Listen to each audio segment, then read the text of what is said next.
Hello again. Today we're going to be talking about how to plan drawings in terms of their depth, and we'll be working through some examples, and I'll maybe do a little bit of drawing at the end just so you can see how the plan transfers into the drawing. So grab yourself a brew, and there's no music on these videos, but I would encourage you to put something nice and quiet on in the background yourself and have a sketch along with me. And yeah, please leave some comments below and like and subscribe and all that good stuff.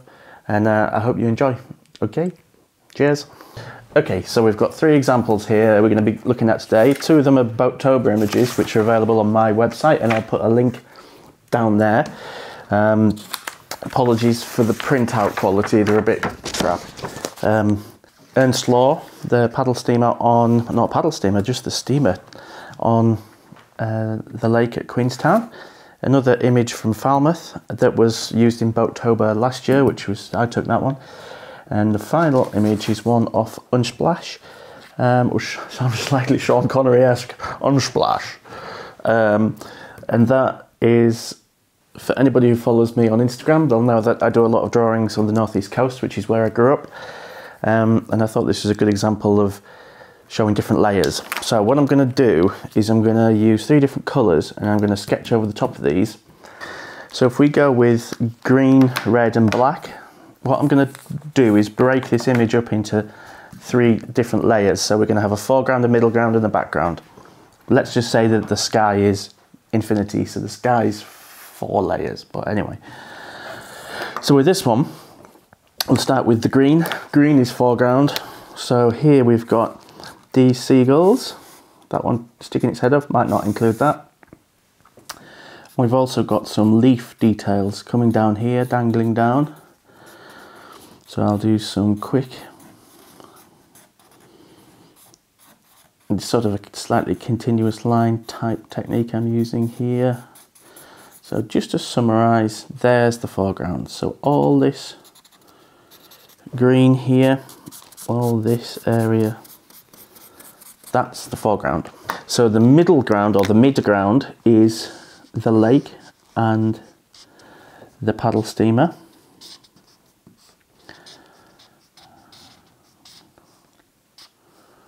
There we go. So in this example, it might be easy to put the ship, with the trees, but they're not on the same plane, and for me the subject is actually the boat. Now there's another option here. You could remove this foreground altogether and have the boat as foreground, the trees as midground and the mountains as background, which in some ways might be quite nice. But let's stick with what we're doing here. So the midground is this area here, and then the background is all the rest of it.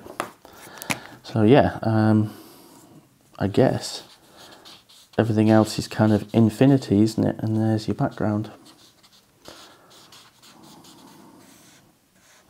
with the mountains going up there. And I would put something, might bring that horizon line down a little bit so I can get a little bit of sky in there, which is a bit cheaty, but I quite like it like that.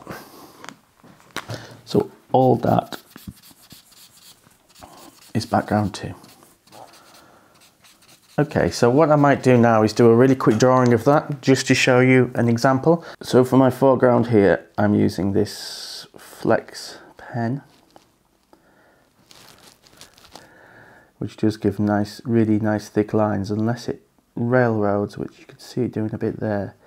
Now I've just filled this up with ink, so it was a bit low, so that might explain why it's being a pest.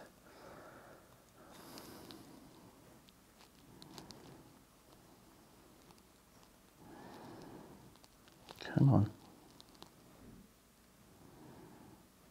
Now when these flow, they're fine, but sometimes, as this one is being here, it's a bit annoying. Alright, so there is a cheeky seagull here.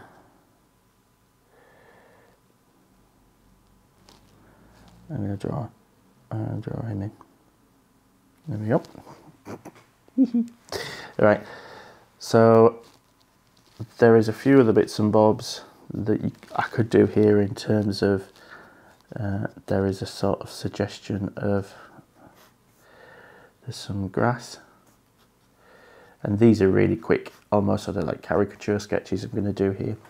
So in the foreground here we do have some leaves. Now I know they're not this big in the actual reference image, but there's no reason why you can't make them bigger and imagine that they are further forward. Plus, I'm trying to save a bit of time here. Now, drawing leaves.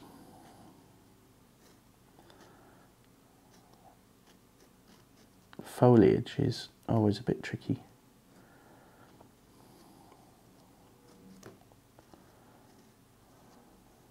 These are a bit sort of windswept, these ones.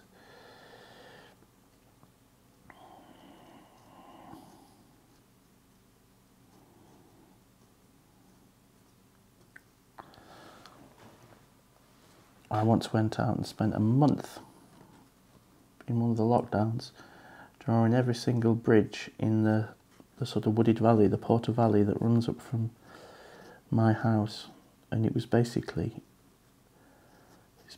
a month drawing foliage.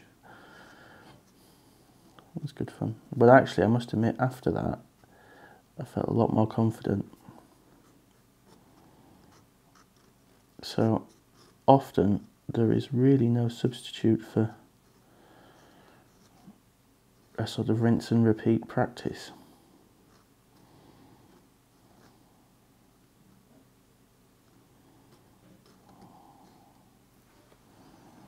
So these are some trees in the leaves in the foreground, like I said before, just coming down from above. Now if you were going to colour this image, which I don't think we will be here, but the colours in the foreground will probably be a little bit bolder than the ones as you get further back. So that sort of, yeah, there's your foreground. And I'm going to just put a little bigger line around this guy here. Here we go, our little seagull friend. So next, the middle ground here has got this beautiful steamship in it. Now I'm almost tempted to make her a tiny bit bigger, just because she is the hero of the day.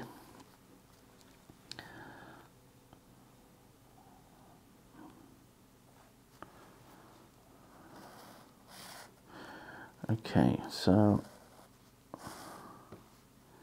now I probably not being careful enough the way that I'm drawing this, but as I said before, time is slightly of the essence.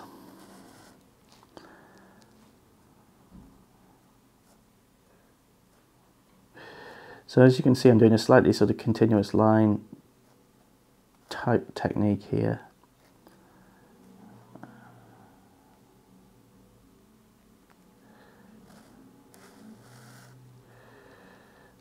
Again, not being too precious. A few portholes, and then this bit, which is probably the most important bit to sort of tell the story of the boat in a way, is that bit there, because that lets you know the angle that she's sitting at. Okay, so we've got the bridge deck. Probably a tiny bit big there. I actually went on this ship as I did a motorbike tour of New Zealand. I took the motorbike across the lake to a sheep station and continued over gravel roads to Milford Sound. Myself and a dear friend of mine did a tour. He is living in New Zealand, and yeah, we had a best bout. It's an amazing country, super friendly people, very friendly, a very safe country to travel around, with lots of amazing wilderness. So anyway, that's kind of vaguely, it's not a great rendering of the ship. And I'm going to do a little bit of sort of lake furniture in here. Just a, almost make up actually, just a couple of small boats here. If nothing else, I think it helps to give a sense of scale to how big the steamship is. So that's my midground there. And then for my background, I'm going to use a grey fine liner here, which is really faint. Now this one feels like it's running out a bit actually. And I might have to see if I can find something else. Now how much detail you can put in here is really up to you, but the one thing I've noticed is there is some tall trees in the foreground, so I might just sketch those in. Again, I'm using my slightly continuous line type drawing technique. Everyone does it differently. I mean, you could do some circles, you can do whatever you want to do. And there is another tree sort of down here, and then there's something a little bit more circular, and then we're back down to, there's a little bit of sort of coast there. Put a couple of lines in. So that's quite a sort of strong example, if you know what I mean. Just put a few more in.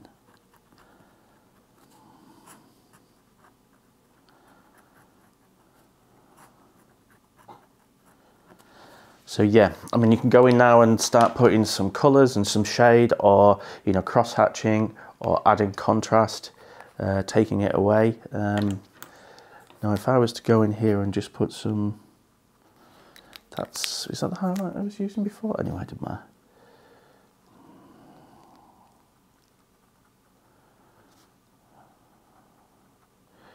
You know, darkening some of the areas.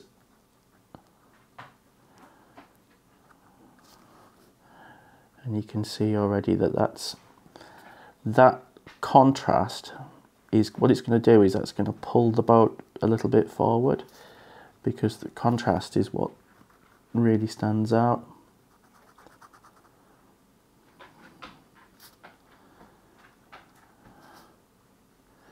And you can also put a slightly thicker line around there, just to make it come off the page a little bit. Okay, so I'll leave that there. So that's really roughly how you can do the layers with your line work. If you're using a line and wash technique, you can use a thick layer in the foreground and thinner as you get further back.